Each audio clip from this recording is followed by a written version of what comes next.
Um, to explain what is the Cco system and the contribution of the Cco system to the profession, I would like to give you a little bit of a background of what's going on right now in orthodontics. So in the last 15 years, maybe a little bit more, there's been an introduction of self-ligation as a new possibility. Self-ligation brackets, they've been available for many years, but within the last 15 years, they've been introduced to the market extensively. So, as a new technology, the first 10 years, they've been devoted to learn how to really manage these brackets. So, about 10 years ago, or even 15 years ago, we didn't know very much about it. The only thing that we knew is that these appliances had these clips that we can open and close them, and that was basically easier to change the wires, and it will save you some time in the chair for the patients. But we didn't really understand, we did not understand the implications of it. So the Cco system came basically as the understanding and the refinement of the mechanics, prescription, and the way to use these appliances today in 2017. So I started working with self-ligation basically 15 years ago, and I went through different appliances. I started using self-ligation with different wire sequences, with different mechanics. I was really strong or a disciple of the Roth philosophy. Andrews also was very important in my education, and I realized that some of the old mechanics, the Roth, the MBT, etc., were not the best for the new appliances that we have. So basically in the last 15 years we started developing the mechanics and the prescription for utilizing these interactive appliances with the wires that we have right now.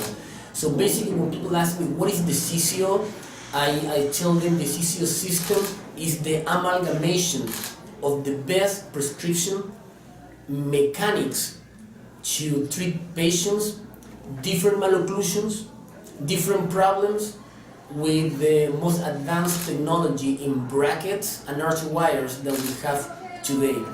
So that basically is the Cco system. It's based on interactive self-ligating appliances and basically integration of stainless steel arch wires with heat-activated later generation of arch wires. We do have also developed diagnosis and treatment planning, so the doctor can be comfortable analyzing the cases in a very different way than before. One of the main contributions that the Cco system has is the transverse dimension. It's how we analyze and how we treatment plan problems in the transverse dimension. We were born as a specialty in the sagittal dimension. That was the first thing that we learned, class 1, class 2, class 3. Still today, the first thing that we use to describe a case is which class it is, in the sagittal. So then over the years, we became more aware about the vertical problems. And since we've been using the cephalometrics that describe very well the sagittal and the vertical, it became really obvious to analyze both. But we were not really good in the transverse dimension. That always we have that problem. How can we really understand the transverse dimension and how that dimension affects the sagittal and the vertical? And we have a deep understanding of it. We develop analysis of the transverse dimension, and based on the analysis, we develop also treatment plannings. And basically, that is the contribution, one of the biggest one in diagnosis and treatment planning. And the mechanics, of course, is one of the highlights because we have simplified to a great extent how we treat people thanks to the Cco mechanics. So that's basically in a very short few minutes, basically the CCO. So we do have a bracket system with arch wires, with specific bracket and tubes.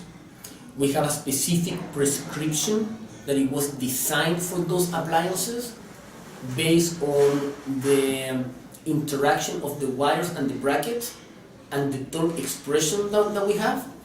And we have the specific mechanics for different type of cases, non-extraction, extraction, etc.